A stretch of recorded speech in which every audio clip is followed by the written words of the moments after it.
international des individus encagoulés ont lancé ce lundi 27 novembre une grenade contre un véhicule de l'armée française dans un quartier nord de Ouagadougou, blessant 3 civils dont un grièvement peu avant l'arrivée du président français dans la capitale burkinabé, a indiqué une source sécuritaire.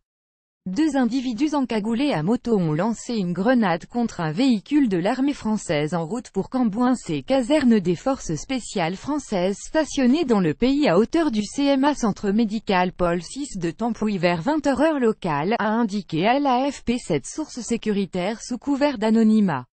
3 riverains ont été blessés, dont un grièvement, a poursuivi cette source. L'objectif visé par les assaillants était le véhicule de l'armée française, qui n'a pas été touché, toujours selon cette source sécuritaire. Sur les lieux de l'attaque, un trou dans le bitume causé par la détonation de la grenade ainsi qu'un véhicule particulier endommagé par l'explosion était visible, a constaté un journaliste de l'AFP. La police a procédé à des relevés devant de nombreux badauds avant de rouvrir la route à la circulation dans la soirée. Cette tentative d'attaque d'un véhicule de l'armée française est survenue environ 2 heures avant l'atterrissage à Ouagadougou du président français qui entame une tournée africaine de 3 jours. 3 riverains blessés. Un important dispositif sécuritaire avait été déployé avant l'arrivée d'Emmanuel Macron dans le centre de la capitale, alors que l'attaque s'est produite dans la périphérie nord. La France, ancienne puissance coloniale, entretient une coopération militaire ininterrompue avec les autorités du Burkina depuis l'accession à l'indépendance du territoire de la Haute-Volta en 1960.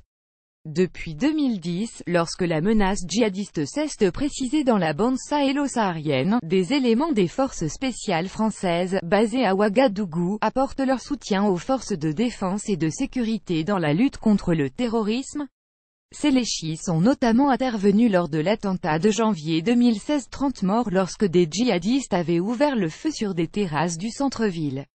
La capitale a subi en août un attentat similaire qui a fait 19 morts, alors que le pays fait face au nord à sa frontière avec le Mali à des attaques récurrentes.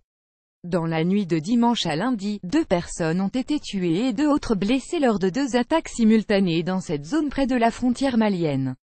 Lire aussi au Mali, Macron veut accélérer, sans barguigner, contre les djihadistes. Blog au Burkina Faso, la France est à nouveau touchée. Tiens, Trump a inventé un pays africain, la Namibie. Pour suivre les dernières actualités en direct sur le HuffPost, cliquez ici. Tous les matins, recevez gratuitement la newsletter du HuffPost. Retrouvez-nous sur notre page Facebook. À voir également sur le HuffPost. Plus Burkina Faso. Emmanuel Macron international envoyé une correction.